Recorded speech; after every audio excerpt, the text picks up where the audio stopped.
What's up, guys? Um, Game day is just right around the corner, and it's a pretty open format. There's so many things that we could try out, and usually, if you play your FNMs or whatnot, you kind of got a gist of what decks are around and what people are going to be playing. So, in my particular uh, area, I don't expect ban hexproof. I don't expect a big Jund matchup, although I do expect a lot of mid-range decks.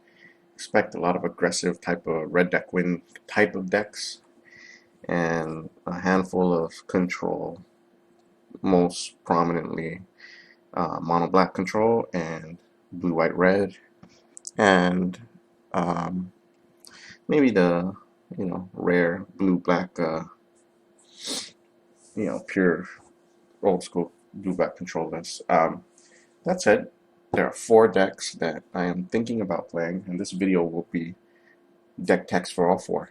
And then for over the course of the week, what we'll do is we'll just uh, designate days to test each of the decks and see which one looks pretty consistent, and maybe we'll make small tweaks to it. But for the most part, I think I'm pretty much set on these lists and how they are built already. Um, so the first deck we'll look at is the one that we always play, red, white, black control, or mid-range, if you will. And we're just going to go through this really quickly because, this is the list that I played the most on the channel, so, the build hasn't changed that much. We run 25 lands, 2 of them are Slayer Strongholds, 17 black sources, and the rest are red, or the rest make double mana, red, white, or black, right? The reason why we have it this way is because we run Vampire Nighthawk and Lifebane Zombie. On turn 3, we want to hit double black, but we also want to be able to hit white red on turn 3. So that's pretty difficult. And we're running 26 lands. I don't think you can get away with less than 23 lands that run white red black if you're looking to consistently hit Boros Reckoner, or that produce white red.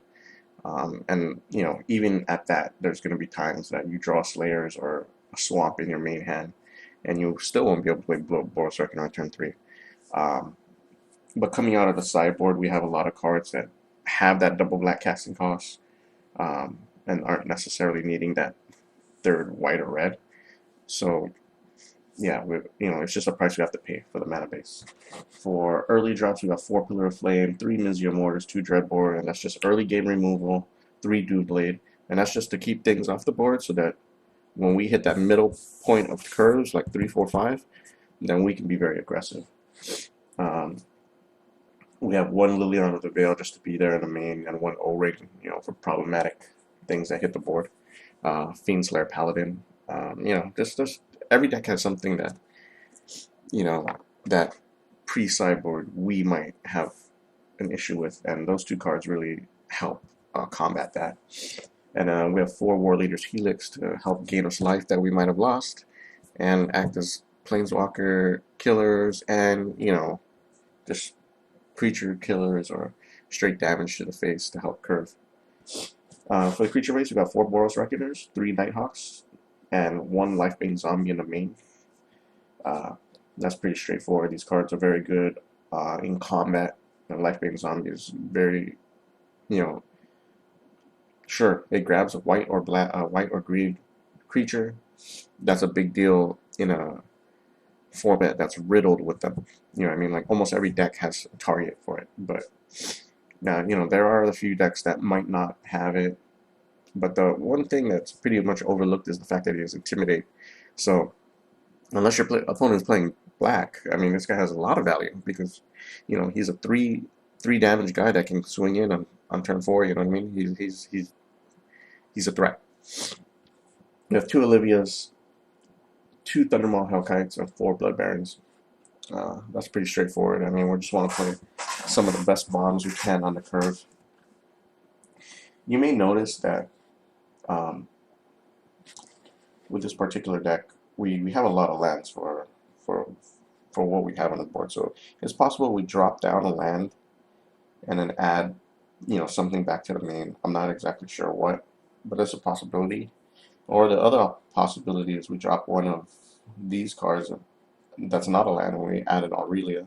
So those are all options. I'm thinking most likely we will drop a land, bring an Obzidot to the main, and then add another to the side. For the sideboard, we got 2 Ratchet Bombs for tokens, human, black-white humans, junk aristocrats, whatever. 1 Obzidot for control, 2 Life-Being Zombies for a plethora of decks that have targets, 3 Sin Collectors for control, maybe for Jund, 1 Assemble of Legion for a lot of mid-range and control matchups, 2 Rest in Peace for junk aristocrats, Reanimator, 1 Chandra for control, and we'll see how it plays out, 2 Liliana the Veils for bad hexproof. And 1 Rakdos Returns for a plethora of decks. So that is that deck in a nutshell. It is pretty good. It is my favorite of the decks. But just because it's my favorite doesn't mean it's the best. So here is a Jund list, a typical list, with the exception of this right here, which is 2 Godless Shrines and a Temple Garden. And the white mana, we want the white mana simply for Sin Collector and these 2 Blood Barons. I did make this list, but the idea I saw online, and I guess it's really good in the mirror, in the Jund mirror. And it's just a very strong deck. 3 white sources is really tough for this 5-drop, and especially when you bring the Sin Collector. But, we have Farseek, so, cross fingers, hope that that's enough to fix our mana problem. This list has 25 lands, 2 Caverns, 1 Kessig. Everything else adds mana of what you want. And it's pretty straightforward. Early game, we got Farseeks, we got Dreadbores, a Pillar, Mortars, Tragic Slip, Abrupt Decays, and Putrefies. We have 1 Chromatic Lantern to help with that mana fixing. This could have been a Rakdos Key Rune, but it's not necessary. The Key Rune is good against control, and against Rakdos, but we don't really need that. It's much more important for us to have our colors, in my opinion. You have 2 Garooks, which is pretty standard, 2 Rakdos Returns, 2 Bonfires. Now that's the thing. Most decks run 4 Bonfires. I just don't have 4 Bonfires in real life, so that's the reason why I have split between Bonfires and Mizzium Mortars, because Mortars is typically the same thing, and often it's better. You know what I mean? So yeah, those are those cards. For creatures, we got 3 Scavenging Ooze, who's always been an excellent card when it's hit the board. Really impressive card. 4 Hunt Masters, 2 Olivia, and 4 Thragtus. Hunt Masters and Thragtus are pretty much aggro killers. These are probably the best anti-aggro cards in the colors. And 2 Blood Barons to end out the curve. Sideboard is kind of a weird thing here. We got 1 Ratchet Bomb, 3 Sin Collectors, Life-Being Zombies. And these are all the same for the same matchups that we use them against, or with the white black red list. But these zombies are good for the Jund mirror. So yeah, 1 Assemble for control, 1 Deadbridge Chant for control, possibly for mid range. I doubt it. 2 Golgari Charm, which are there for enchantments, and possibly -1ing a bunch of Lumen Soul tokens. 2 Barter and Blood for bad hexproof, and then 2 Pillars for Voice of Resurgence. So typical list. This looks like the strongest list on paper. Actually, it's it's got a good game 1 against everybody. So this might be something I play. I'm not really sure. Here's another one. This is different than anything I've ever played on my channel. That's for sure. So this is a black-white humans list, very, very similar to the list that AJ Satcher won his invitational with. Whatever it is. This is the 23 lands here. You got to take a look at this mana base. It's kind of weird. 7 plains, 4 swamps, 1 guild gate, all the duels, or black-white duels, and 3 mutable. And then this deck is basically a human / token kind of combo deck.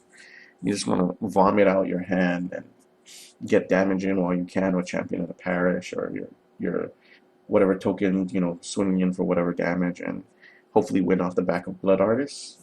And this cool card here called Zathrid Necromancer. Let me show you the card. So Zathrid Necromancer, whenever he or a human creature you control dies, you put 2/2 black zombie creature token onto the battlefield tapped. Yeah, that's pretty cool, right? So what we got going on here is something pretty cool. Turn one, we have Slips, and this is Doom Travelers and Champions of the Parish. And, you know, of course, Slips are great late game when you've activated Morbid, right? And this deck does it easily because it has Cartel Aristocrat as a sack outlet. Turn two, we follow up these turn one plays with stuff like Intangible Virtue. This is most likely not. This is probably our turn four play. Um, but yeah, Blood Artist, Cartel Aristocrat.